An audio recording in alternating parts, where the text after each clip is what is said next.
ॐ तत्पुरुषाय विद्महे महादेवाय धीमहि।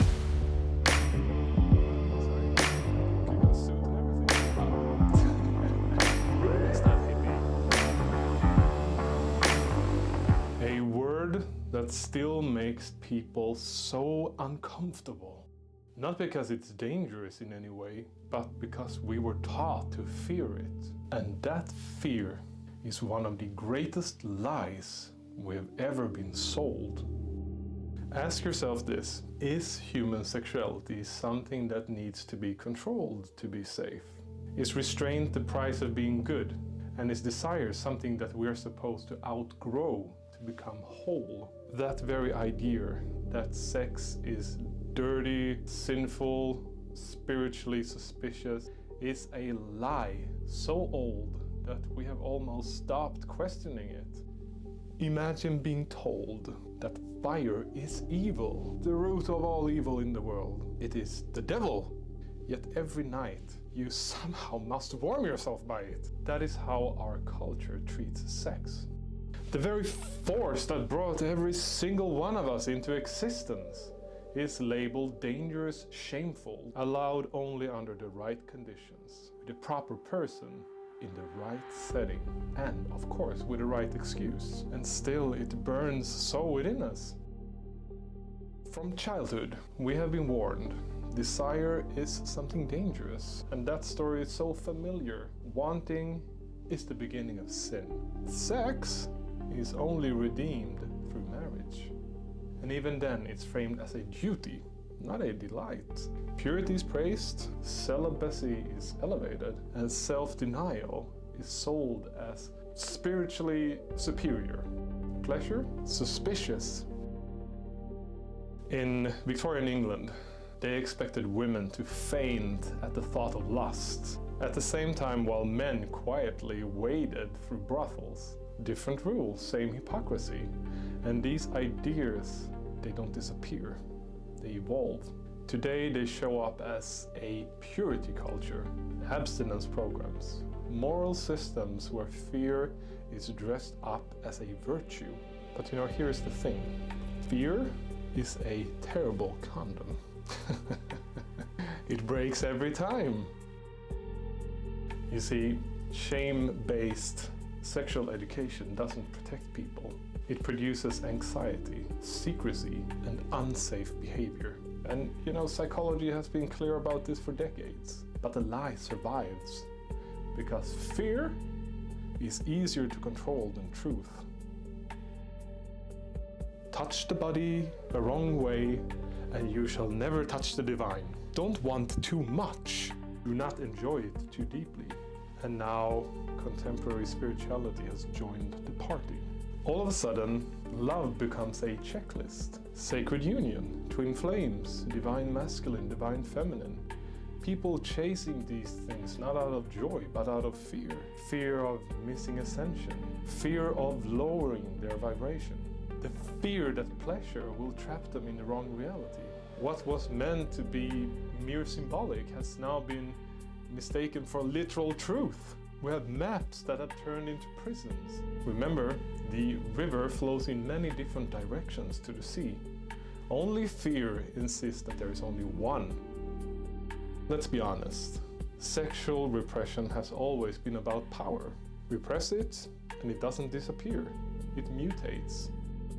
Shame creates secrecy, and secrecy breeds compulsion. And compulsion produces the very dangers society claims to fear today. What is forbidden becomes irresistible. It's not a bug, it's not something wrong with the system, it's the design.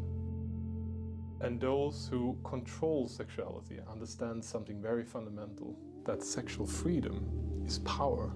However, condition shame early enough, and the people, us, we police ourselves. Throughout our shared history, this control has taken brutal forms. Female genital mutilation, medical attempts to suppress pleasure.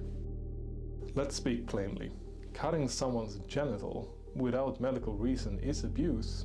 Masturbation is not. Even today, sex is weaponized, wielded as punishment, demanded as a proof of love.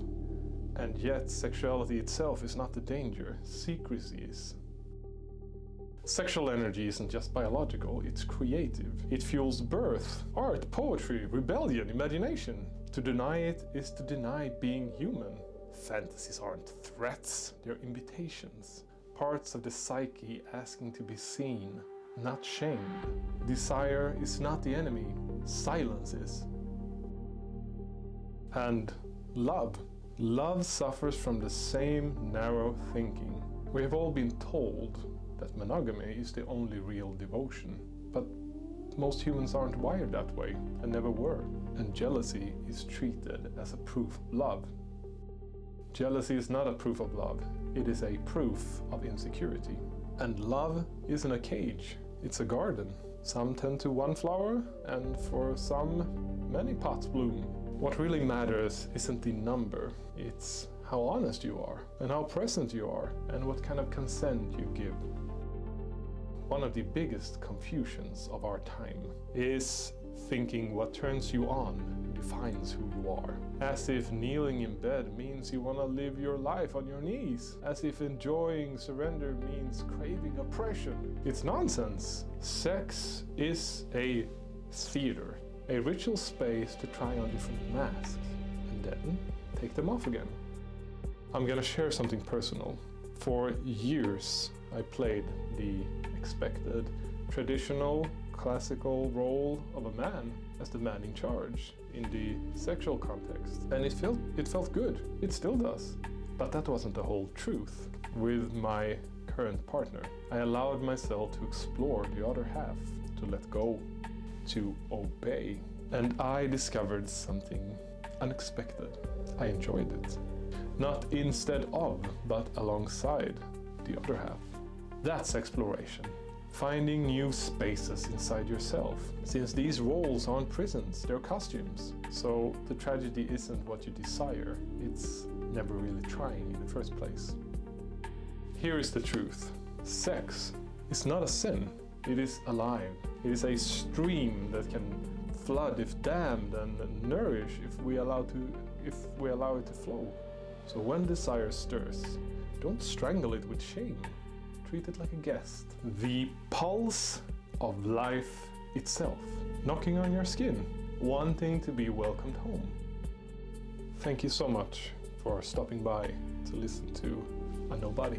And if this hit something in you, if you felt provoked, relieved, annoyed, or strangely seen, this chapter comes from a larger body of work, The Great Lies, an invitation to explore. And this is not a self-help book.